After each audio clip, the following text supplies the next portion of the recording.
৯ September অনুষ্ঠিত হতে যাওয়া ডাকসু নির্বাচনকে কেন্দ্র করে এরই মধ্যে উত্তপ্ত হয়ে উঠেছে ঢাকা বিশ্ববিদ্যালয় ক্যাম্পাস।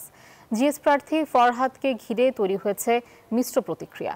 ছাত্র সংগঠনগুলোর নেতারা বলছেন, আনুষ্ঠানিকভাবে ছাত্রলীগ থেকে পদত্যাগের বিষয়টি নিশ্চিত করেনি ফরহাদ, তাই তার প্রার্থিতার যৌক্তিকতা নিয়ে সন্দেহ হওয়াটা স্বাভাবিক।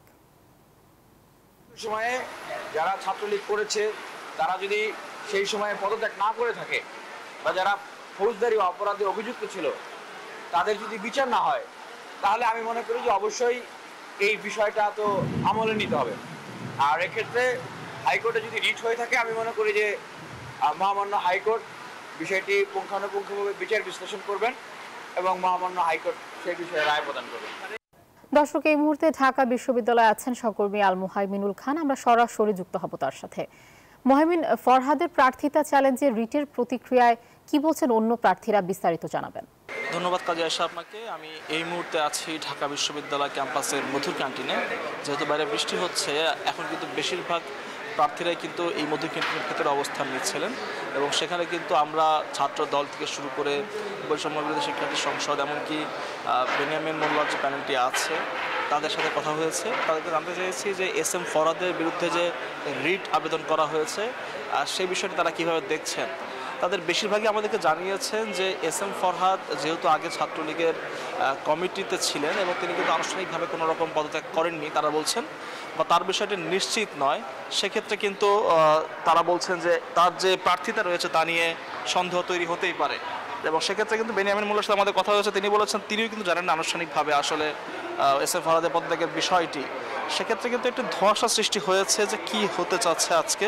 এবং আমরা যতটুকু জানতে পেরেছি যে এর আগেও কিন্তু এই অদম্য ৭১ অদম্য ২৪ প্যানেলের পক্ষ থেকে এই ধরনের রিট করার আগে নির্বাচন কমিশনে তারা আবেদন করেছিলেন, কিন্তু সে বিষয়ে কিন্তু সিদ্ধান্ত দেয়নি তখন নির্বাচন কমিশন।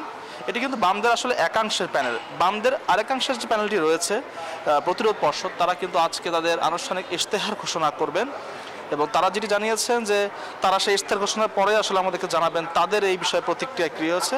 আমরা কথা বলার বিষয়ে চেষ্টা করেছি শিবিরের সাথে। শিবির প্রার্থী থেকে শুরু করে যারা রয়েছেন তারা কিন্তু বলছেন যে তারা আনুষ্ঠানিকভাবে এর প্রতিক্রিয়া জানাবেন। তারা কিন্তু এখন পর্যন্ত আমাদেরকে কোনো জানাননি। তবে এই মুহূর্তে ঢাকা বিশ্ববিদ্যালয় ক্যাম্পাসে কিন্তু এই বিষয়টি নিয়ে একটি মিশ্র প্রতিক্রিয়া সৃষ্টি হয়েছে এবং ধোঁয়াশার সৃষ্টি হয়েছে যে আসলে বিষয়টি কতটুকু নিশ্চিত, বা এস এম ফরহাদের ছাত্রলীগ থেকে পদত্যাগের বিষয়টি কেউ নিশ্চিত করছে কিনা, বা তিনি নিজেকে কীভাবে ডিফেন্ড করবেন এক্ষেত্রে। কারণ এর আগে কিন্তু আমরা দেখেছি যে ছাত্রলীগেরই সাবেক এক নেতা জুলিয়াস সিজার তালুকদার কিন্তু ছাত্রলীগের কর্মী হওয়া ছিলেন বলে তার বিরুদ্ধে বিভিন্ন অভিযোগ ছিল বলে তার প্রার্থিতা কিন্তু আমরা বাতিল হতে দেখেছি। তো এই মুহূর্তে ঢাকা বিশ্ববিদ্যালয় ক্যাম্পাসে কিন্তু এই নিয়ে বেশ ধোঁয়াশা সৃষ্টি হয়েছে। তো এখান থেকে এই ছিল এখন পর্যন্ত আমার কাছে সর্বশেষ তথ্য। মুহাইমিন, আপনাকে ধন্যবাদ।